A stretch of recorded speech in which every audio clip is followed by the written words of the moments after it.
informação. A nossa reunião está sendo gravada. Vamos iniciar com a nossa prece. E eu vou pedir para o nosso irmão Sérgio Leal fazer a nossa prece. Fechemos nossos olhos. Boa noite. Vamos nos concentrar, agradecer a Deus por essa oportunidade de estarmos reunidos nesta noite, pedir para que nos abençoe, nos ilumine, e todos sejam agraciados com a bênção de Deus. Pai nosso que estás nos céus, santificado seja o vosso nome, venha a nós o vosso reino, seja feita a vossa vontade, assim na terra como no céu. Pão nosso de cada dia nos dai hoje, perdoai as nossas ofensas, assim como nós perdoamos a quem nos tem ofendido. Não nos deixeis cair em tentação, mas livrai-nos de todo mal.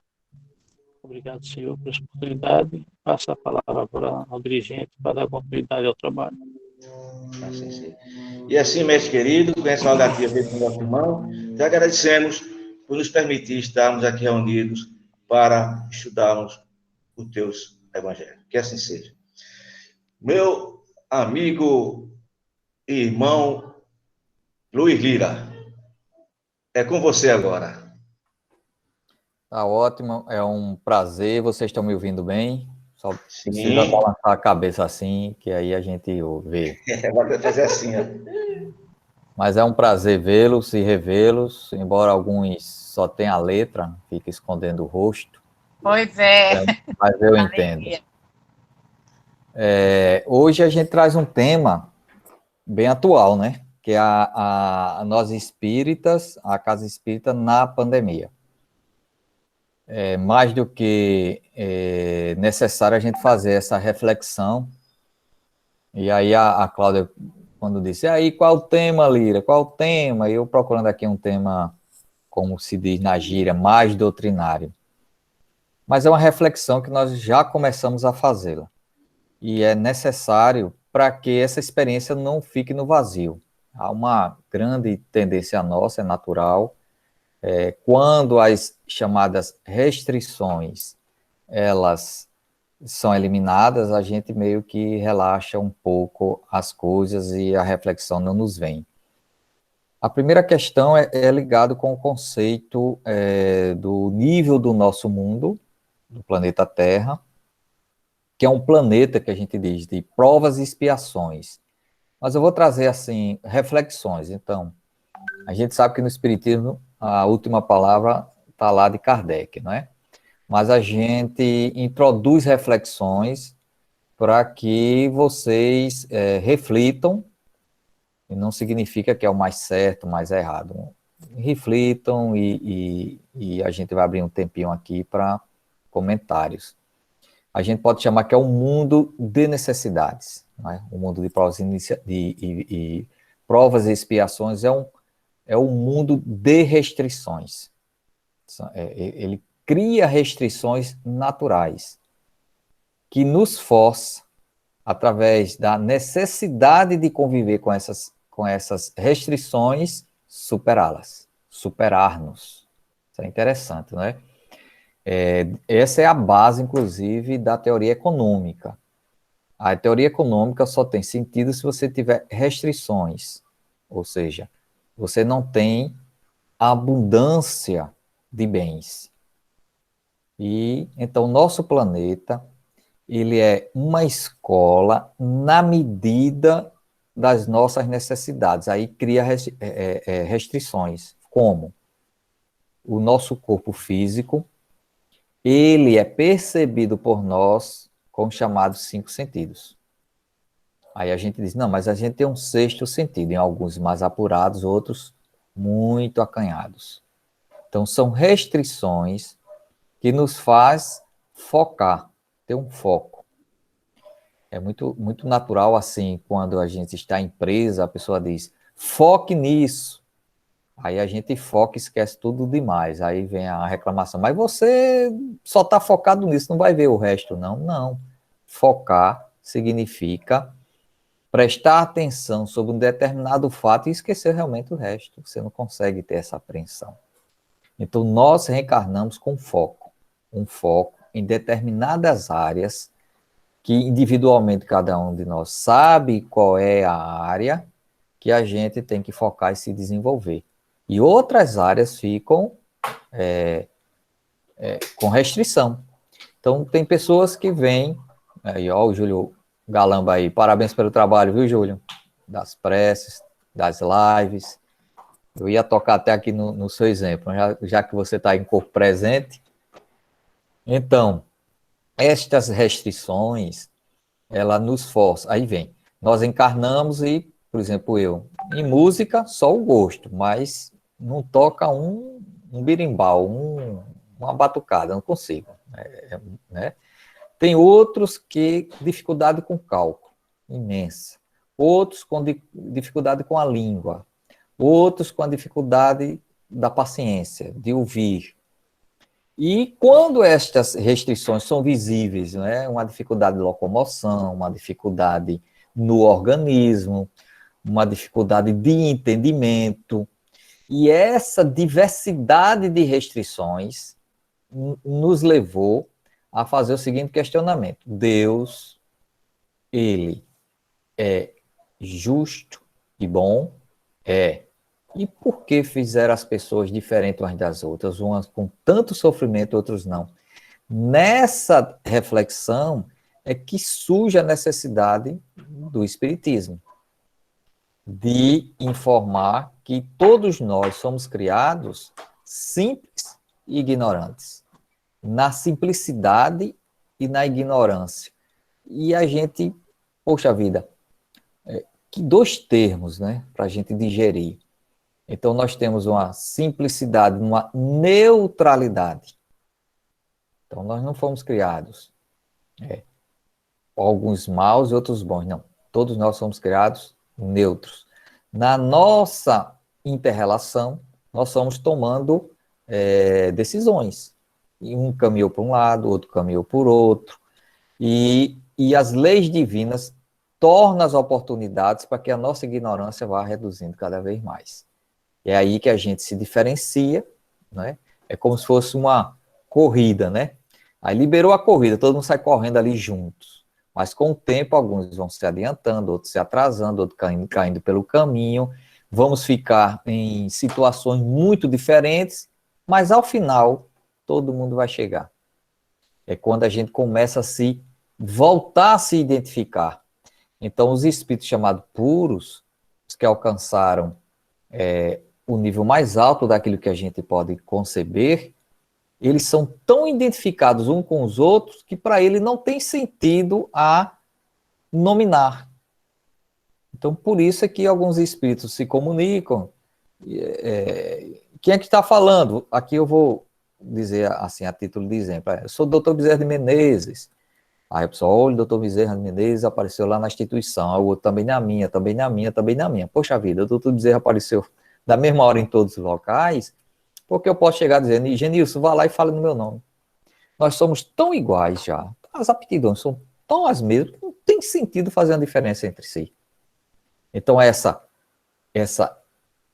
nós criamos a nossa identidade, a gente vai se individualizando, criando uma individualidade bastante diferenciada para, no futuro, sermos iguais. Aí a gente... E sermos iguais não é uma questão de semântica, de filosofia. Todos nós somos iguais. Não, somos diferentes. Aí a gente diz, aos olhos de Deus somos iguais. Por que aos olhos de Deus somos iguais? Porque sabe que o nosso nível é evolutivo e quando a gente vai se desenvolvendo, vamos chegar a ter uma perfeita identidade. Que os nomes não vão mais interessar. Aí sim, é o padrão vibratório de cada um. Então nós vivemos deste mundo de restrições. E aí, vem lá, vem cá, a gente reclama. Né? Ah, meu Deus, eu queria ter isso, eu queria ter aquilo, e porque a gente não se apercebe que essas restrições são fundamentais para o nosso desenvolvimento, para que a gente vença esse processo da ignorância, que é o ponto de partida. Bem, então, fazendo essa introdução, a gente tem dois assuntos, né? Nós espíritas, e a pandemia. Então, a gente vai conversar um pouco mais. E quando a gente analisa o nosso trabalho de espírita na pandemia, eu vou começar pela casa espírita, ver que coisa aqui bastante reflexão. Como é que está? O que é uma casa espírita? Tem diversos conceitos, né? A gente trabalha com três. Ah, casa espírita é um templo, é um hospital, é uma escola que acolhe todos nós. Aí é interessante que a gente vê essa visão de lar, escola, hospital, um lugar religioso. Muito bem. Será que há alguns meses atrás, se a gente dissesse todas as casas espíritas vão fechar no mundo todo? O que é que vai acontecer se isso ocorresse? A gente dizer, ia ser o fim do mundo. E o tratamento espiritual, meu Deus do céu, como é que ia ficar? E o passe? Ia interromper a terapêutica, interromper as reuniões mediúnicas, meu Deus do céu. O mundo ia se acabar na obsessão. Então, foi criada uma restrição. E uma restrição que a gente sequer podia imaginar. Talvez nunca ocorreu na humanidade. Todos nós, da noite para o dia, ficamos reclusos no nosso lar. Tendo que trabalhar, remoto, teve que aprender essas ferramentas todinha, né? Eu estava dizendo, olha, foi tanta ferramenta aí que a gente aprendeu, que foi um curso rápido de como conversar um com o outro. E a gente não se apercebe dessa grande mudança que está sendo introduzido. Lógico que a flexibilidade está chegando, algumas pessoas já estão trabalhando, mas a restrição ainda está muito forte, não é? Então, a casa espírita, da noite para o dia, todo mundo houve uma restrição de funcionamento. E a gente começa a pensar nas atividades espíritas, né? Os estudos da doutrina espírita, a prática mediúnica. Essas são as atividades que a casa espírita faz, né? A terapêutica espírita, a assistência espiritual, a assistência material, a divulgação da doutrina espírita e tantas outras atividades correlatas. De repente, pum, não se tem mais. E aí aquela sensação, e agora? O que é que vamos fazer? Não é? Aí eu me lembrei lá do Livro dos Médiuns, que diz o seguinte, Kardec dizia, olha, quando uma instituição, um centro, não tiver médiuns, o que é que ele faz? Aí Kardec diz, vai estudar. Não é por não ter médium que não possa se desenvolver o trabalho. Então ele falou em estudar obras, estudar fatos, estudar, discutir sobre os princípios. Então ele deu uma gama de situações que poderiam ocorrer. E a gente sabe que tem algumas instituições, principalmente no início das suas atividades, que não tem o trabalho mediúnico, só tem ali o trabalho de estudo, o trabalho do evangelho. Mas se a gente voltar para a base, isso é importante, né? Quando a gente tem uma restrição muito grande, uma dificuldade grande na nossa existência, a gente vai para a base. Volta para a base. Volta para o apoio. Quem já fez alguma arte marcial, aikido, sabe que no momento do desequilíbrio você volta para a base. No momento que a dor aperta, a gente volta. A nossa base é o quê? A mãe e o pai. A gente quer estar no nosso lar, no nosso casulo. Esse casulo físico e o casulo emocional. A gente se lembra dos nossos pais, dos nossos amigos, predecessores. A gente sempre volta para uma base, por nossos princípios. Então, com relação ao espiritismo, quando a gente estiver diante de uma grande restrição, o pessoal, ou que a humanidade está passando, a gente volta para a nossa base. E a nossa base está lá, né? Kardec mesmo disse, olha, o evangelho, é isso, e os princípios espíritas, que estão correlatos. Então, é o momento da casa espírita, de nós espíritas, fazer esta reflexão. Estamos num momento de restrição que a gente tem que voltar para a nossa base, para que a gente tenha um conforto para dar os passos à frente, e não perder esse momento tão importante de reflexão para a nossa existência. Então, para que existe o espiritismo? É uma pergunta muito interessante, né? Para que existe a casa espírita? A gente tá na casa espírita, a gente estuda, a gente faz a caridade, a gente faz o tratamento espiritual, a gente se comunica com os espíritos, mas agora não tem a casa espírita, está tudo fechado. Ou estava. E agora? Como é que a gente faz? Aí, puxa vida, saiu de férias todo mundo. Será que o plano espiritual tirou férias? Será que os obsessores tiraram férias? Será que a nossa mente tirou férias? Como é que nós ficamos? Então a gente vai entender que eu creio que daqui a 10 anos vai ter um rico material sobre a questão psicológica e emocional de todos nós. Um rico material. E aí a gente vai identificar que a concepção do espiritismo é a educação do espírito. Aí é a nossa base. Se a gente vai para a educação do espírito sob este viés, e que o nosso processo educativo, ele se dá com o conhecimento das nossas carências, das nossas restrições, começamos a dar um sentido à nossa própria existência. Aí ficamos nos lembrar de uma colocação de Manuel Filomeno. Mas veja que interessante, Manuel Filomeno diz lá num dos livros, que é uma série de livros que ele faz sobre estudo do processo obsessivo, desobsessivo, do ponto de vista espiritual e sua relação com o plano físico, que as reuniões mediúnicas, o tratamento espiritual das obsessões, elas se dão no plano espiritual. E que só nos utiliza para que a gente aprenda. É como se ele dissesse, olha, a gente não precisaria do plano físico para tratar as obsessões. Inclusive, os médios sequer tinham noção de que estavam trabalhando mediunicamente, porque durante o sono a gente está a utilizá-los. Inclusive de fenômenos de efeito físico, né? A pessoa nem sabe, mas já está doando fluido vital para que o trabalho possa ser feito. Então, o trabalho existe para que a gente possa aprender. É fundamental esse aprendizado. Então é isso, e o aprendizado, ele só se incorpora ao nosso fazer se a gente tiver com bastante reflexão.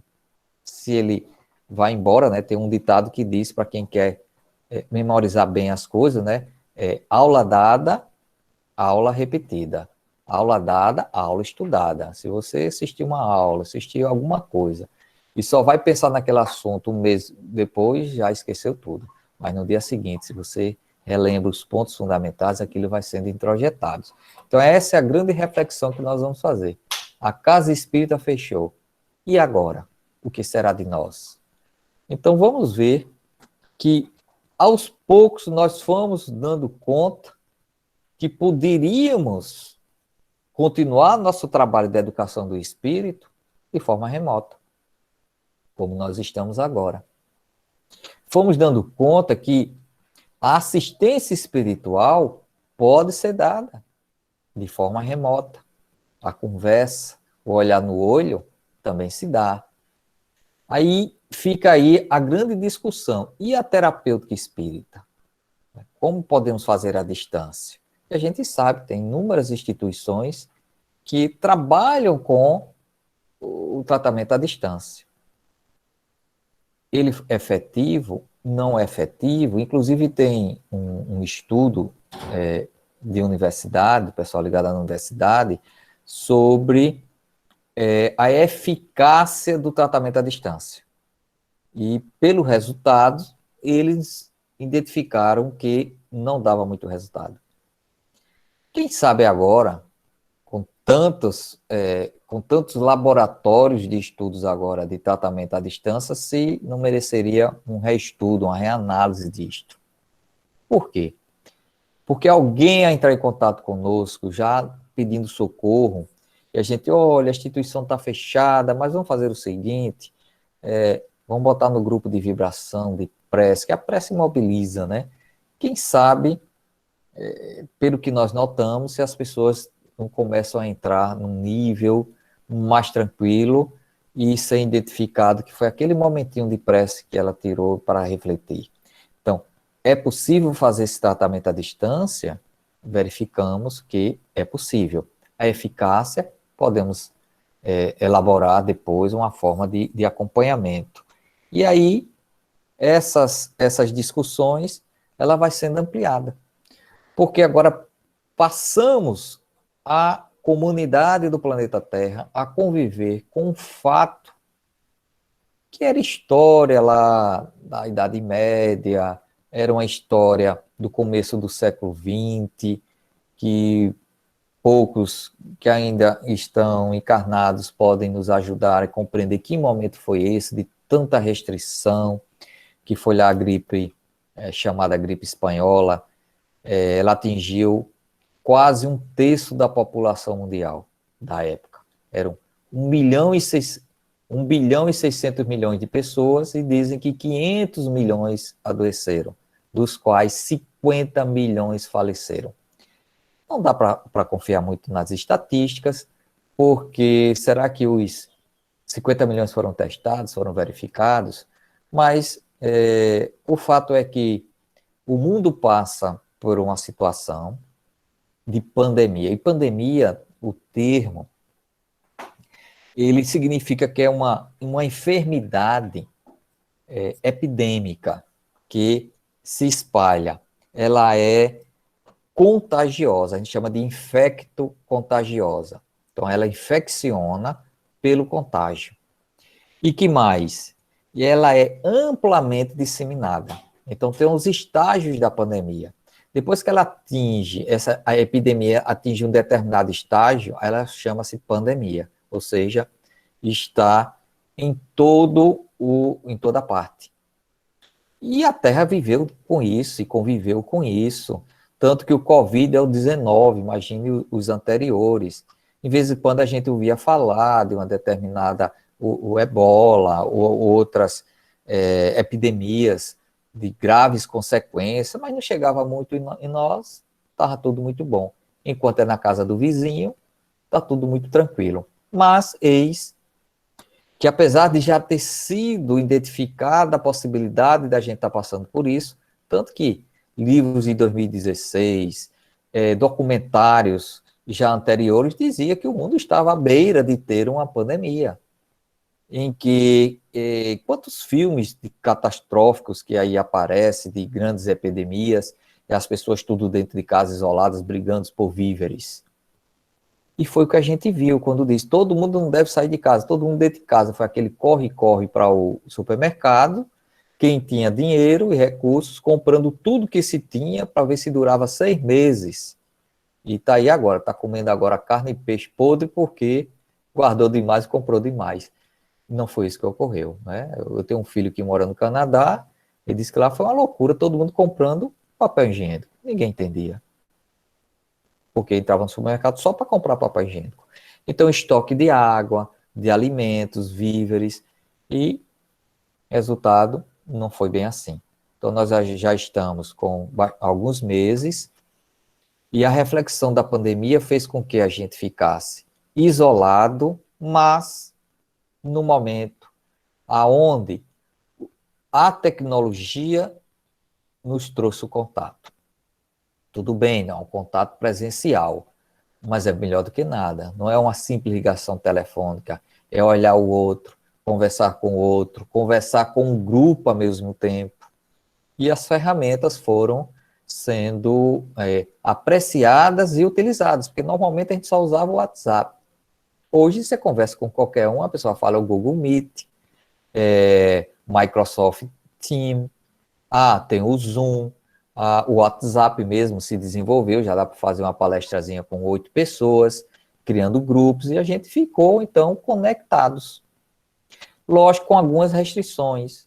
E a gente começa a fazer um paralelo com a reunião mediúnica. A reunião mediúnica deve ser essas restrições também. Tem um espírito que quer se comunicar, se utiliza de uma ferramenta, o médium, e você vê que nem sempre a comunicação se dá conforme a pessoa pensa, porque a gente aqui está falando, mas pode ser que a gente tenha algum ruído de comunicação, né? A internet em baixa velocidade, a gente fique, não é isso, um pouco congelado, a voz não é bem entendida, não dá para repetir tudo de novo.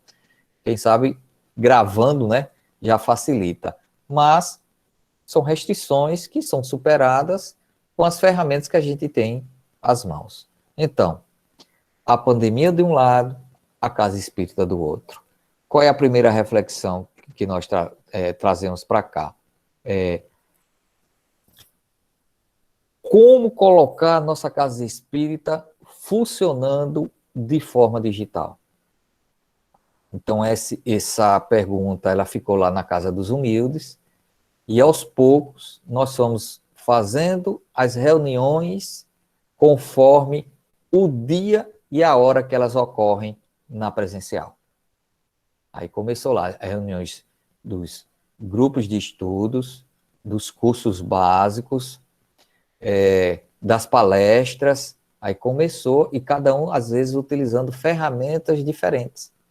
Mas hoje, quase 100% das atividades da Casa dos Humildes está funcionando no seu horário. Lógico que as reuniões mediúnicas, né, o passe, algumas outras não se conseguiu ainda encaixar, mas foi possível retomar uma rotina de que as pessoas de repente ficaram à parte, alguns começaram a somatizar o distanciamento, mas aos poucos voltaram. Inúmeras instituições estão fazendo isso. E mais, lógico, aquelas pessoas que são expoentes em palestras foram muito mais solicitadas a fazer as lives, e de repente a gente tem pessoas de expressão nacional, de conhecimento, de experiência, que começou a partilhar conosco através dessas lives, desses momentos de reflexão, né? Aqui a gente tem algumas pessoas, como o próprio Júlio, que faz live aí a respeito do Evangelho, e isso ajuda muito, porque agora a gente tem todo o tempo que nós dizemos, não tem um tempo, porque o deslocamento tomava o tempo, agora dá para a gente participar. Agora a gente já tem que estar até selecionando, tendo em vista a quantidade, e tudo isso guardado, selecionado. Então, há um rico material disponível a todos nós para que a gente tenha paciência de ouvir e interagir com eles. A importância da Casa Espírita de fazer reuniões como esta, com os trabalhadores, mas também pode ser divulgado em mecanismos mais fáceis. O pessoal usa muito o YouTube, que você não precisa baixar. O Google Meet, que aqui que estamos usando, também ele é muito mais fácil, interativo, porque esse material ele está lançado na internet, e se está na internet, está no mundo todo, acessível, lógico, para quem tem a língua portuguesa. E esse material, ele, em tempos, a gente tem que revisitá-lo, porque eles tornam agora parte da história. E aí vem a pergunta, dado que a gente pode fazer um esforço e colocar a Casa Espírita para funcionar, nós vamos entender que quem faz a Casa Espírita somos nós. É o nosso boca a boca, avisando que vai ter uma palestra, uma conversa, é o nosso esforço de estar num ambiente, olha, né? Todo mundo aqui tratou de dar um jeito no ambiente para que não houvesse algumas interrupções, e a casa começa a funcionar com a sua essência, somos nós. Então, a primeira reflexão que a gente faz quando as nossas casas tiveram que fechar é que enxergamos a essência dela. Somos nós. Nós que participamos da Casa Espírita somos a sua essência. Tem uma pergunta muito complicada em esses exercícios por aí afora que se fazem, o que é que a gente valoriza mais? Os valores ou as pessoas? Como deve ser feito ou a pessoa? Então, a gente está enxergando que as pessoas realmente estão em primeiro lugar. Às vezes a gente, a título de dizer, não, a regra é essa, a situação é essa, deixa de lado, e a pessoa fica de lado. Isso vai dar conflito em algum momento. Então, é um choque, né? Entre valor e pessoas, mas nós estamos aqui para aprender com essas restrições, com essas imposições que a vida nos faz. Então, o primeiro momento a Casa Espírita somos nós, encarnados. Aí a gente diz, e o plano espiritual? E agora? Porque a gente tem uma imagem que os espíritos só estão na nossa casa espírita.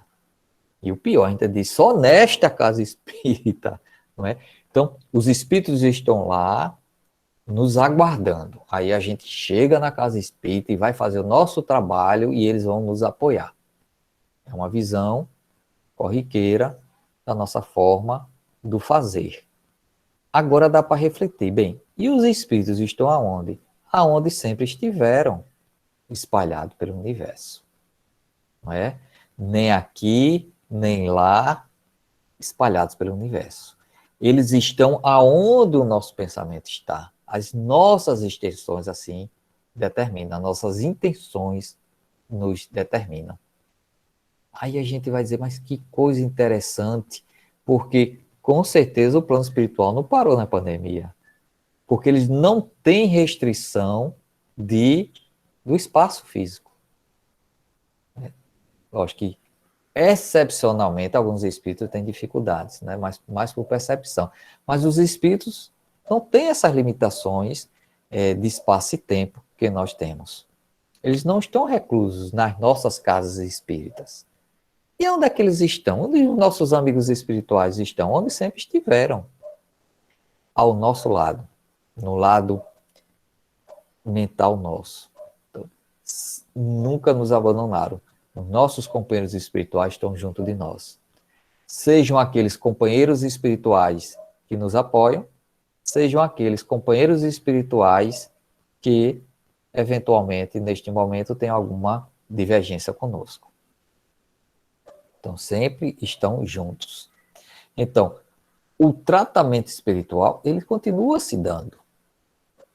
E aquelas informações que a gente sempre recebeu na casa espírita, olha, ao dormir se prepare, ao acordar também, e a gente meio que, como é que é? Muito importante neste momento, porque o tratamento espiritual ele está ocorrendo enquanto estamos despertos, mas muito mais quando nós estamos no momento do sono do corpo. Então, o bem dormir é o bem trabalhar. E nós estamos tendo a oportunidade de fazer uma experiência, né, de acompanhar melhor o nosso sono, de orar para os nossos mentores espirituais e os mentores espirituais da casa a qual nós frequentamos, que nos prepare para a noite, nos prepare para o dia, porque é um dia rico de interações. Então, a terapêutica espírita continua. E o passe? Ora, continua.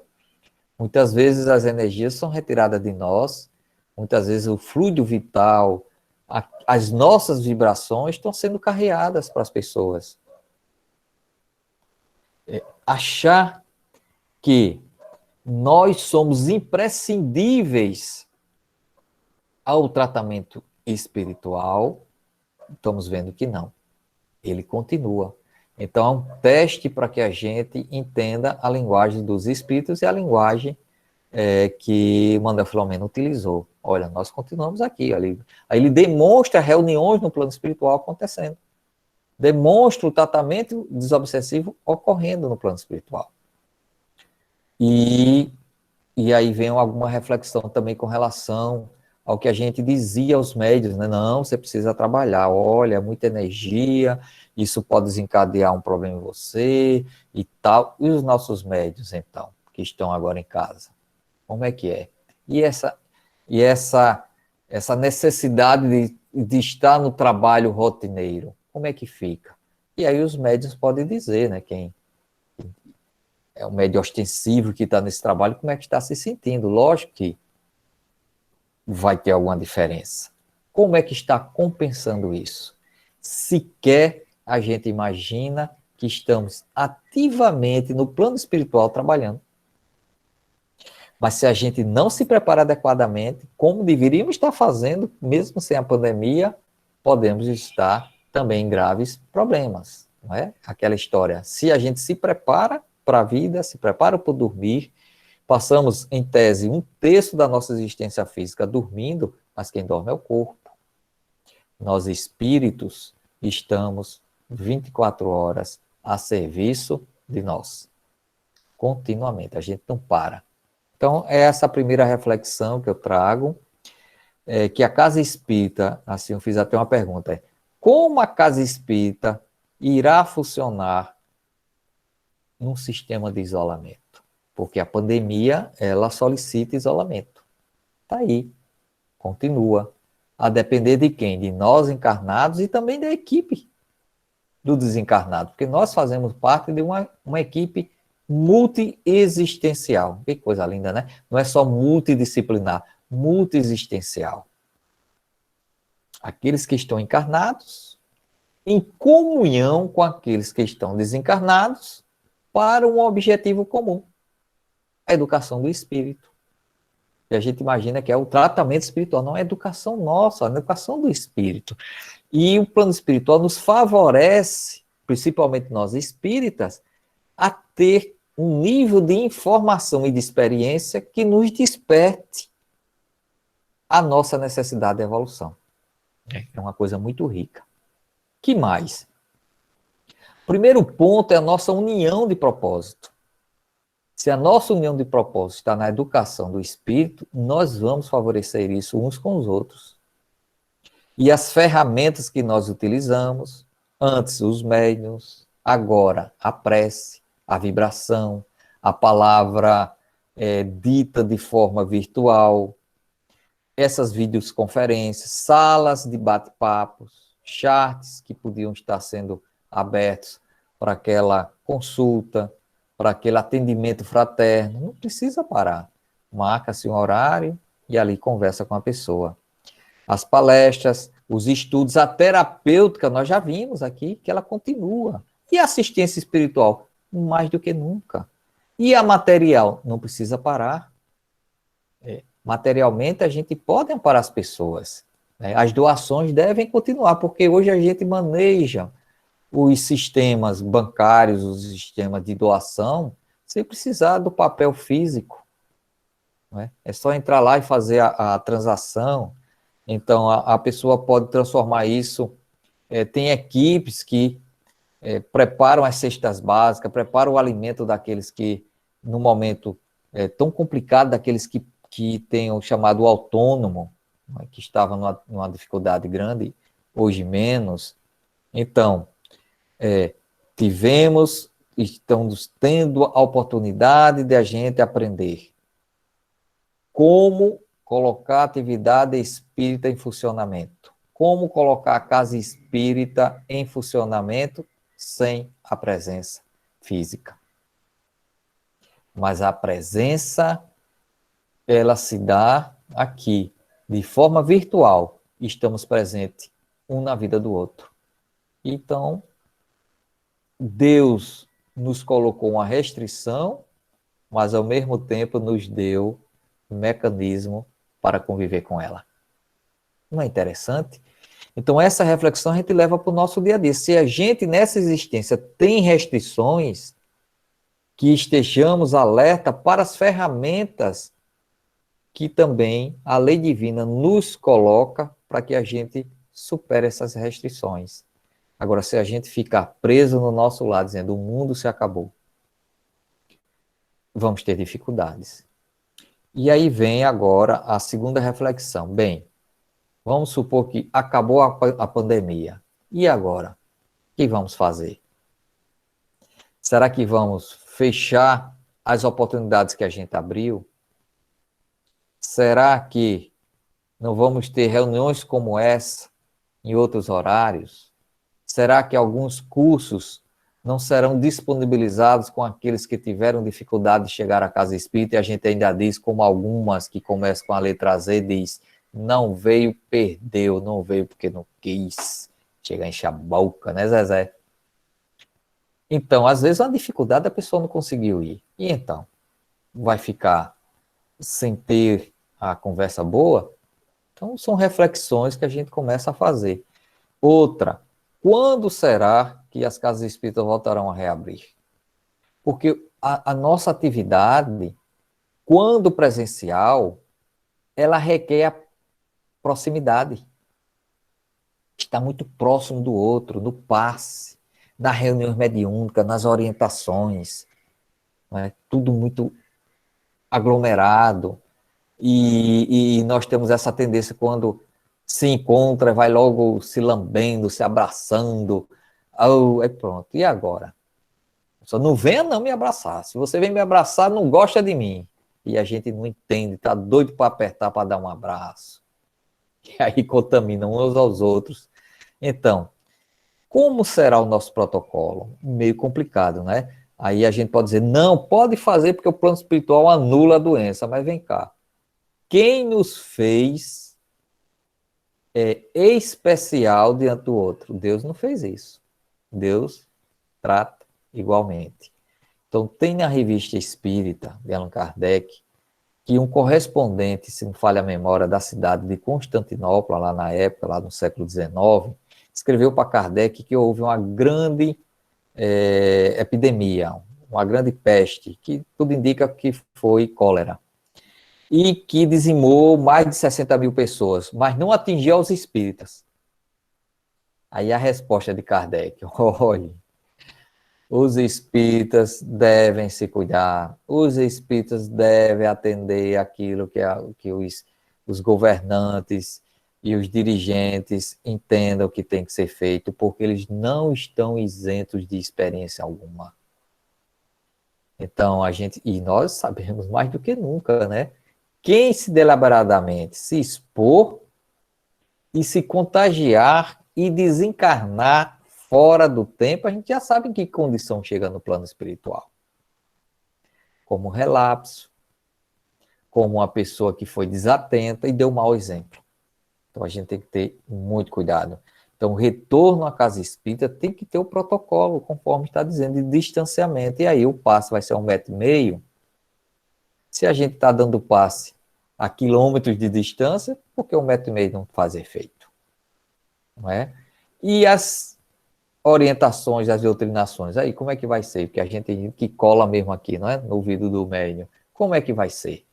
Então é um reaprendizado. Tem pessoas que falam que a casas espíritas, que tem um trabalho intenso, mediúnico, só vai ser possível voltar esse trabalho depois da vacina. E uma vacina, para ser bem testada nos humanos, são 18 meses. Já estão falando que já está sendo experimentado, que a partir de outubro pode ser que saia, com um nível de eficiência lógica um pouco mais baixo, porque é um vírus que está sendo ainda estudado, mas provavelmente depois da vacina que a gente vai ter algumas reuniões de maiores aproximação na casa espírita. Devemos estar usando máscara. Então nós fizemos essa reflexão lá na Casa dos Humildes e criamos inclusive um protocolo em 4 fases a casa espírita vai abrir. E lá ainda tem uma restrição maior, porque lá tem um lar geriátrico dentro da instituição. E aí deve ser uma das últimas a abrir suas portas para as atividades normais, presenciais, porque as idosas circulam pela casa. E a gente sabe que o risco, né, é o grupo mais vulnerável que se tem. Então, a reflexão que a gente faz, que quer compartilhar com vocês, é essa. As lições aprendidas da pandemia no tratamento, no funcionamento da casa espírita. E agora vamos reservar alguns momentos para nós espíritas. Em alguma época, principalmente lá, já que são quase 20 anos, que nós participamos dos semeadores em palestra, o tempo passa, né? A gente nem se apercebe, mas eu creio que eu comecei lá por 2002, 2003 a levar palestra lá. E dentre estas, a gente sempre falava que nós espíritas, por muito recebermos, temos a que dar, temos algo a que dar. E às vezes a gente achava que a nossa participação na vida era a divulgação da doutrina, ajudar na terapêutica, no conhecimento do espiritismo, que isso é algo libertador e evangelizador. Mas, diante dessa restrição, o que é que a gente vê? O exemplo. Porque pelo exemplo, é a única ferramenta que educa. Então, nós espíritas, como é que está o nosso comportamento na pandemia? O medo, acolhido dentro do lar, ou nós estamos utilizando todas as nossas possibilidades para atender a necessidade do outro?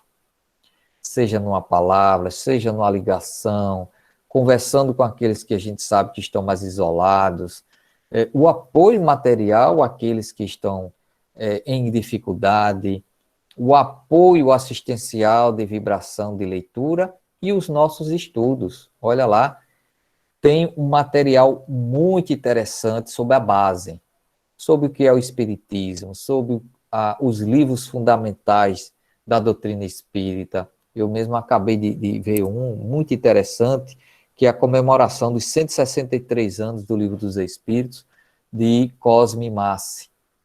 Ele deu quase 2 horas, lá na Suíça, mas entra lá no YouTube e bota lá, Cosme Massi, Livro dos Espíritos 160 anos. É uma coisa muito interessante a visão que ele traz. Isso nos dá uma base para que a gente possa aproveitar este momento de pandemia para estudar um pouco mais, que agora temos mais tempo. E esse estudo nos capacitar para a vida, porque nos dá novas visões. Então, quem aproveitou a pandemia para voltar para a sua base, e a base maior que a pandemia nos fez ver foi o convívio com os nossos familiares. E que convívio interessante, porque nós, às vezes, dizemos, eu não sabia que você era assim, depois de 50 anos de casado. Não é, Genilson? Eu não sabia que você era assim. Por quê? Porque a gente conviveu mais de perto, né? Eu não tinha para onde fugir, né? Tá aqui a vassoura, o rodo, você faz isso, eu faço aquilo, houve uma partilha e um grande momento de vivência, né? Com filhos, com as pessoas que estão ao nosso lado. Então, tem pessoas que dizem, feliz a pandemia, que nos colocou com os pés no chão, né? Que a pessoa diz que daqui para frente tudo vai ser diferente, né? E que o orgulho não vai valer nada. Essa foi uma colocação de Silvio, aliás, de Fernando, numa live que ele fez com o amigo Bruno Tavares, muito interessante, né? Ele pegou a música de Roberto Carlos e disse, olha, daqui para frente tudo vai ser diferente e o nosso orgulho não valeu nada. O orgulho de achar que estava curando os outros. O orgulho que as pessoas dependiam do nosso passe, dependiam da nossa presença na casa espírita. Não, nós é que dependíamos disso, para poder nos sentir útil. Então, que essas lições a gente leve na experiência de espírito e que não vamos nos esquecer, porque nós vamos repetir essa experiência, porque ainda tem isso, né? O Covid está no 19, mas pode ter o 20, o 21, o 22, e as vacinas sempre vão estar correndo atrás. Então, isso é com grande reflexão e alegria de poder partilhar, ainda nessa existência, de uma experiência tão marcante. Tão marcante, porque nos faz ter saudade uns dos outros. E as pessoas com que a gente, fulano de tal, já reclamava, agora a gente está com saudade delas. A gente está com saudade dos nossos obsessores. Onde é que eles estão? Porque como a gente está recluso dentro do lar, a gente não está botando perna lá fora para estar pensando caraminhola. Então a gente está com saudade deles. Cadê? Aí a vida ficou meio assim, para alguns, sem graça. Só dentro de casa e nas 4 paredes, porque coube a gente a refletir. Bem, minha gente, eu gostaria de agradecer, de compartilhar com vocês. São reflexões ainda simples, mas já começa a tomar volume e corpo nas nossas mentes, para que a gente esteja no mundo melhor. E aí eu gostaria de deixar um tempinho aí para conversar, para a gente tecer alguns pensamentos sobre isso, que está nos fazendo amadurecer, como instituição e como pessoa. Bem, nós dispomos aí de alguns minutos, que alguém quiser fazer alguma pergunta ao nosso irmão Lira, ou apresentar qualquer situação, temos aí alguns minutos ainda, 8 minutos. Ô Lira, já que ninguém se pronunciou, vou fazer uma pergunta. Você acredita que vai haver uma segunda onda? Bem, está muito claro, né? O que ocorria na Idade Média? A gente pega a Idade Média porque são os registros mais trágicos, né? A peste bubônica, porque a peste bubônica ceifou 1/3 da população da Europa. Não era o mundo mais populoso à época. Como começou a peste bubônica? Algumas pessoas dizem pelo tráfego marítimo, que os ratos, a peste bubônica, vem de uma pulga que está no rato. Então, não é do rato, é de uma pulga que está no rato. Então, a pulga é que é infectada. Não sei se tem algum infectologista, mas pelo menos que eu pude entender. E aí, os navios, para lá e para cá, aumento do volume de navios, e esses ratos iam para lá e para cá e disseminou. Não se sabiam, porque tratavam a pandemia da peste bubônica como o braço de Deus. Então, existiam orações, que a pessoa fazendo uma cruz vermelha na porta da casa, a peste mudava de lado. Mas nessa brincadeira, 1/3 foi embora. E aí outras e outras, a gripe espanhola varreu, né? Então nossos avós, bisavós deviam saber muito bem do isolamento. Quando a gente pega o material da febre, aliás, da gripe espanhola, vão ver que são as mesmas recomendações para atualmente.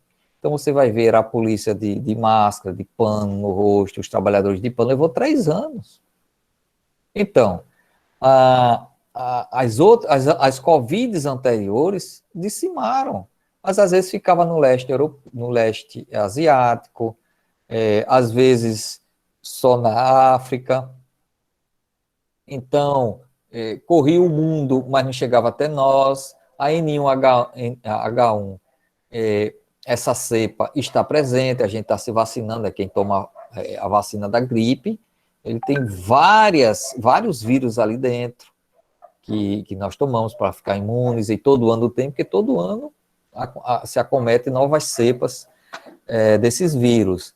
Então, em 2016, por aí, já tinham livros falando que ia haver uma pandemia. Por quê? Porque o ritmo de viagens aéreas, de contatos no mundo, ele era muito rápido e intenso.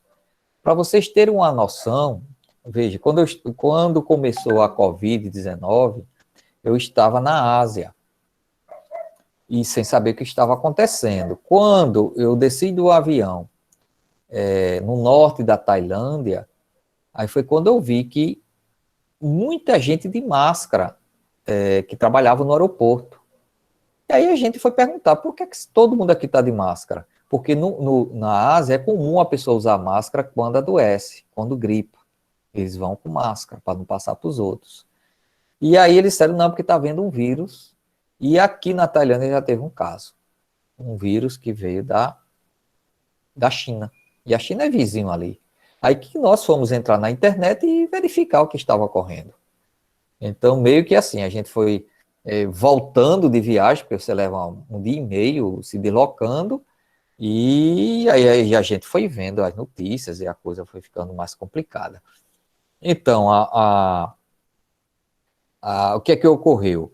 Já era algo anunciado.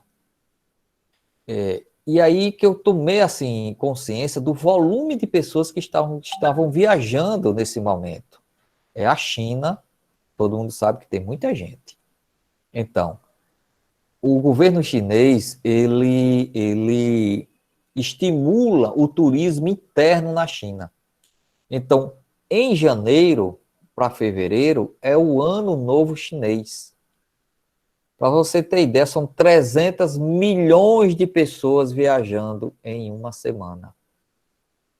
Você entrar numa estação ferroviária chinesa, numa rodoviária chinesa, Você olha assim, isso aqui eu não vou sair nunca se eu entrar numa fila. Você vai passar o resto da vida numa fila, de gente. Então, é muita gente circulando. E o chinês está circulando no mundo todo. As pessoas estão viajando como turistas, como a negócio, no mundo todo, fácil, fácil, porque as barreiras, os vistos, agora estão todos eletrônicos. Você não precisa levar 30 dias para tirar um visto. Você viaja e está tirando o visto durante o voo. Então, o contato é muito grande. E é lógico que uma epidemia, para se tornar uma pandemia, é rápido. Que foi que aconteceu. Ah, fulano e tal viajou, chegou aqui, ninguém sabia, ele ficou algum tempo aqui. O que foi que aconteceu com a Itália? O que foi que aconteceu na Coreia? Era um grupo de religiosos justamente na província da China, onde começou o epicentro, que viajou para a Coreia. E esse grupo religioso, como eles convivem juntos, começou lá. Então, de repente, a Coreia estava com várias pessoas acometidas de uma hora para outra. E assim foi, cada caso, e o vírus ele tem uma penetração muito rápida. A gente fica usando a máscara achando que o vírus não passa na máscara. Ele é tão pequenininho que ele passa em qualquer furo desse. Ele se prende na questão eletrostática do material da máscara. Então, nós vamos ter que conviver mais vezes com isso. Só que agora nós estamos mais treinados. Então, a gente já sabe, já temos, inclusive, de higiene, a gente vai ter as condições de contato, alguém adoecer e espirrar, a gente não vai achar que é coisa normal, essa pessoa já vai usar máscara. Então, algo que a gente vai aprender a conviver até que as vacinas saiam, mas é possível termos outro surto desse completamente. Tá? Aí vem aquela teoria não, isso foi criado um laboratório, e alguém ainda diz que a China fez isso para a economia parar e ela crescer, mas ela que foi a primeira a ser muito acometida. Mas é uma reflexão muito grande, né? O Brasil já vai com mais de 100 mil desencarnados, e eu não sei se já está próximo de 1 milhão de pessoas acometidas. E continua. De vez em quando chega a notícia de alguém acometido. E nós espíritas temos que entender esse processo, né? De que algumas pessoas dizem, não, porque estamos na fase de regeneração. A fase da regeneração mesmo começou uns 200 anos atrás. Ainda vai levar mais uns 800 anos para arrumar a história. Ok, meu amigo Luiz Lira, só temos a agradecer sua participação, que abrilhantou a nossa quarta-feira, e vamos pedir a Claudinha para lhe convidar outras vezes, viu? Não vamos parar não com essas nossas reuniões remotas. Ok. Lembrando que o nosso próximo encontro será no domingo, do Evangelho no Lar, né? Sempre às 8 horas. Bem, vamos encerrar e vou pedir para a nossa irmã Fabíola fazer a nossa prece final. Boa noite a todos. E reunidos por mais uma noite para estudarmos e refletirmos sobre o nosso papel no mundo, nessa sociedade que estamos hoje. Agradecemos pela brilhante palestra e saímos daqui hoje coração mais fortalecido para que a gente possa enfrentar os desafios e vencer cada prova de uma vez. Pedimos também que nos abençoe para continuarmos nessa luta dia após dia. Com essa rogativa, eu passo a palavra para o dirigente para encerrar os trabalhos de hoje. E assim, mestre querido, com essa rogativa feita pelas irmãs, te agradecemos por esse momento que nos possibilitaste de estar reunido aqui em teu nome, e te pedimos que nos proteja, nos ilumine, nos abençoe e nos conceda a sua paz. Que assim seja. Muita paz para todos. Pessoal, obrigado. Muito obrigado. Todos que tchau.